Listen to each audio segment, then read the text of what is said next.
People of Reddit who work in the medical field, what is something you have had to explain to your patients that was super ridiculous and should be common knowledge?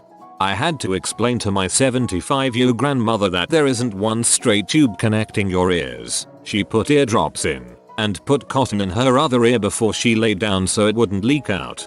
Those instructions must have gone in one ear and out the other. Paramedic friend of mine has had to explain to multiple people that diabetes is not something that everyone ends up getting in life.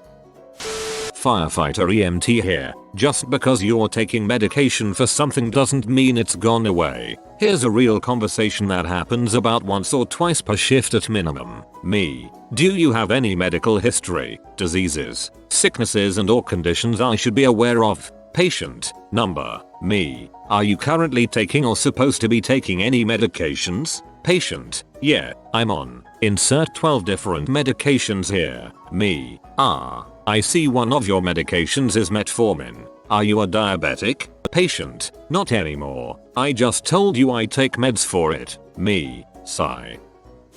Had a couple that had been trying to get pregnant for over a year without success. Turns out they had sex once and were waiting. Per our professor, she was counseling a couple and was starting to consider doing fertility tests before it came out that the couple were using condoms every single time. Having to explain that I can't figure out what is wrong with them over the phone, my mom called me and asked me what the rash on her elbow was. After 5 minutes of trying to explain that I needed to see the rash, I finally asked her what she thought of the shirt I was wearing. Took her a couple of seconds to figure it out. You're more likely to die from a dental abscess than dental's rays. Doctor, Oz is full of crap. I also hate it when people say, well, if they are so safe, why do you step out of the room and they act like they freaking stumped me? The reason I step out of the room when taking rays is because I do that almost every day. You get it once every 3 years. I don't know if this is a good analogy, but you equate it to a bartender asked to share a drink with his customer. You can have a drink every once in a while, but if the bartender has a drink with every customer, he'd be very sick. Overweight lady with some liver damage. Had many conversations about diet and reducing alcohol intake. Patient had cut out whiskey and vodka, but did not know that Guinness had alcohol. Yes, this was in rural Ireland. My personal favorites are when the families of a loved one bring in food that is completely counter to their current medical condition. Off the top of my head, I have had a family bring in a get well cake to their dad who was on his 5th or 6th admission for DKA, diabetic ketoacidosis. He was still on an insulin infusion and the family didn't seem to see the program with giving him a cake because he woke up and was hungry. I've had families order in pizza to have a pizza party when their parent is admitted on the cardiology ward and on a salt and fluid restricted diet due to extensive heart failure. Good times. Medical professional here. Have many stories that fit the ARP's request. One that sticks in my mind is a patient. 15-year-old kid that suffered a traumatic head injury, was in the ICU barely able to speak, obvious cognitive impairments due to the injury, and the family was strictly instructed to refrain from feeding him anything. Nothing by mouth. No water, nothing. The next morning, I get an emergency page from the ICU because the patient is going into respiratory failure. I rush over to see the pulmonologist and nursing staff performing CPR on the kid. The parents are outside the room freaking out. Sadly, the kid didn't make it. Upon the autopsy, they pulled out a pepperoni slice, crust, and green jello from the kid's lungs. It was devastating to tell the kid's parents that they killed him by sneaking him food. The kid's throat muscles were so weakened by the brain injury that most of the food was ending up in his lungs. The parents thought that the medical team wasn't feeding him for yucks. The only way they could convey their love for him at this time was to give him foods he loved. Tragic lesson learned, I hope. To an 84-year-old man with a candle stuck in his rectum, that you don't need to massage your prostate with a candle once a month. A doctor had apparently told him 15 years ago to do this and he had not questioned it since.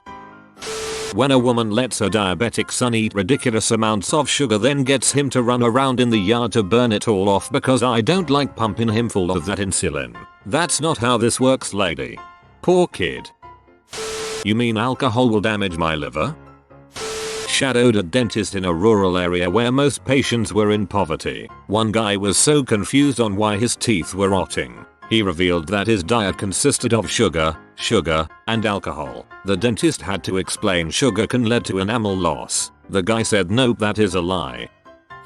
I was in hospital with my girlfriend while the nurse undressed her. The nurse asked if it was alright for me to be in there. She knew we were together, and we said yes with a confused look. She then told us a story of a couple in their 80s who were in, and when she took down the wife's top to check her heartbeat, the husband covered his eyes and ran out of the room while the wife burst into tears. 40+ years of marriage and they had never seen each other naked.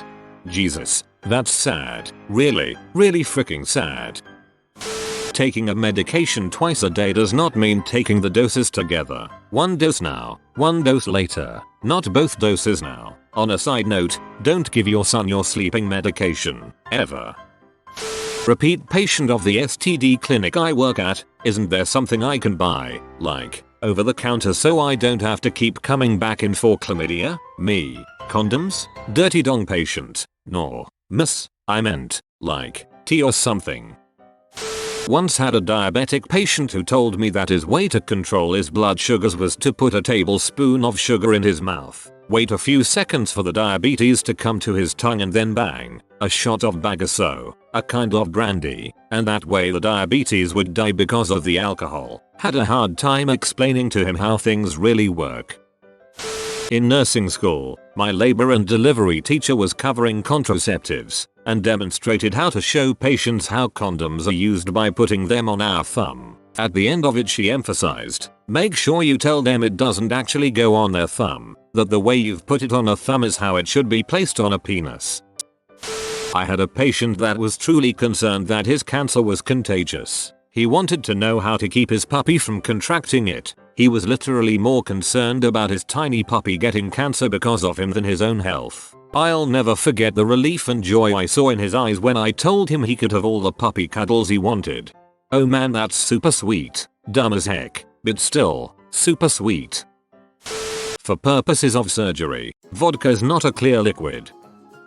Ooh, I have another one. I'm a nurse in general surgery. My patient had a note in her chart not to let her have any cups in the room, which I thought was strange. We've had orders before for other patients saying they weren't allowed to have any metal utensils. The patient loved to swallow spoons and forks, but that's another story. But this was something new. I quickly found out why when I walked into her room for morning report and several cups of urine were sitting on her sink. Apparently she was too lazy to get out of bed to pee, so she had her husband sneak in some more cups to conveniently pee in. No, peeing in a cup is not allowed. This happened multiple times after multiple talks with the patient, hence the order.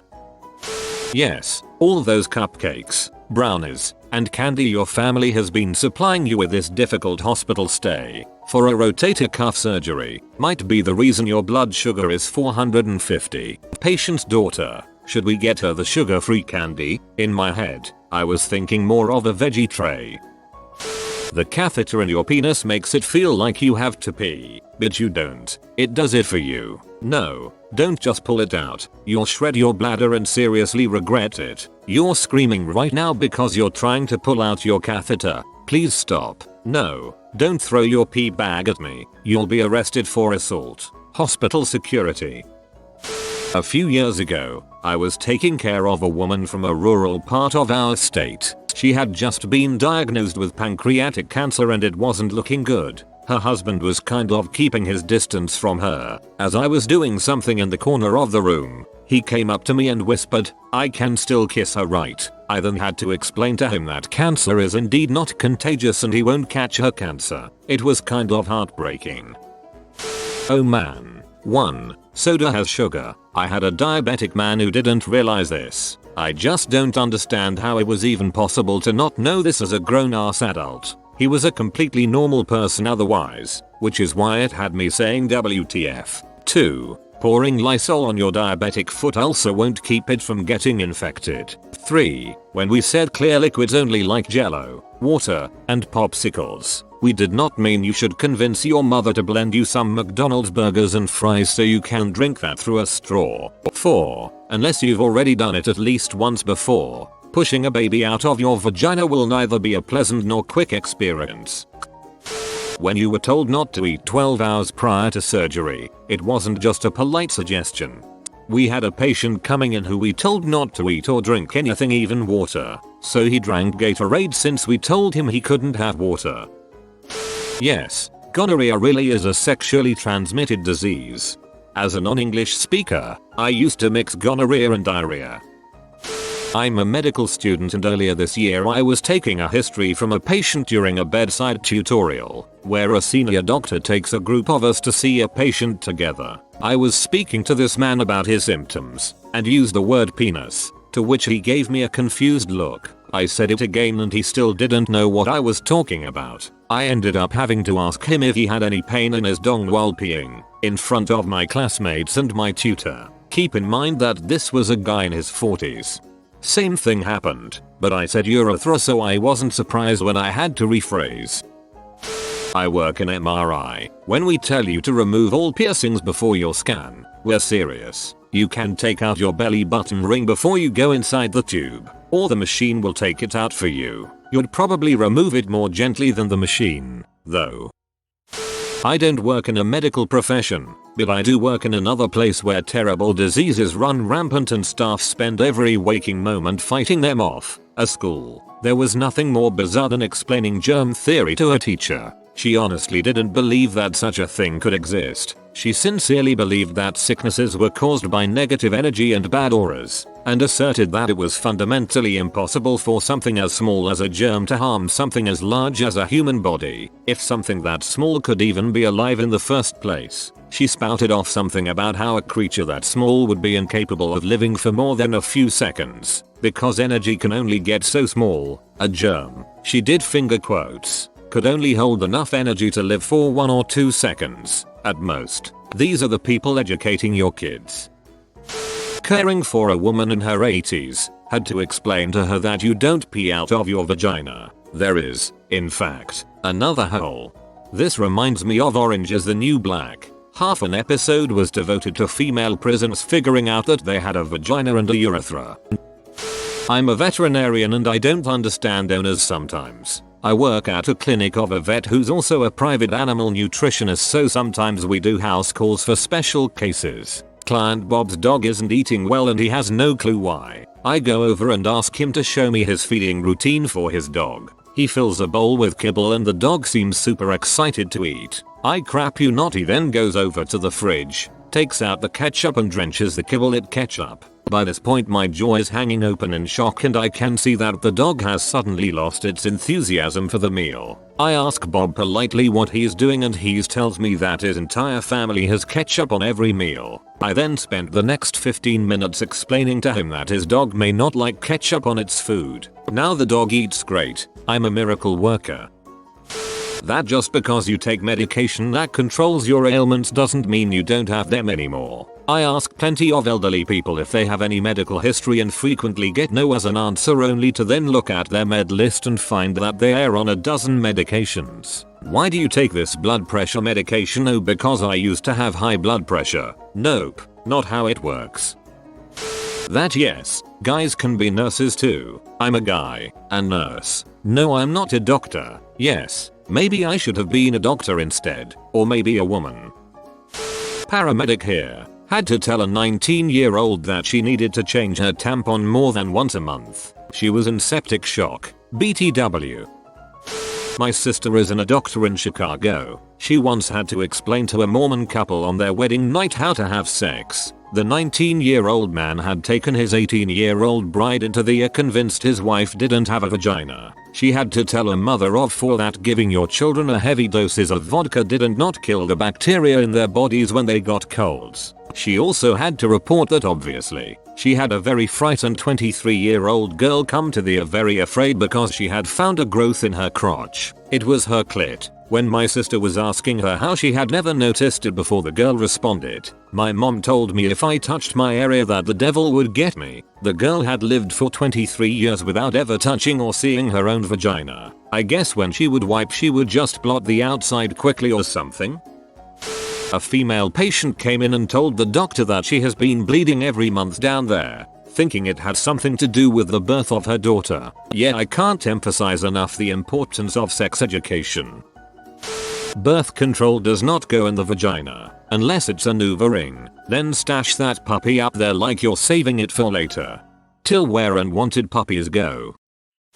You have been visited by the Good Sleep Hamster. Subscribe within the next 8 seconds and you will be blessed with cozy and also restful sleeps. If you are new to the channel, you can subscribe. I publish new videos every day. Until then, check another video, or don't. Either way, have a great day you magnificent people.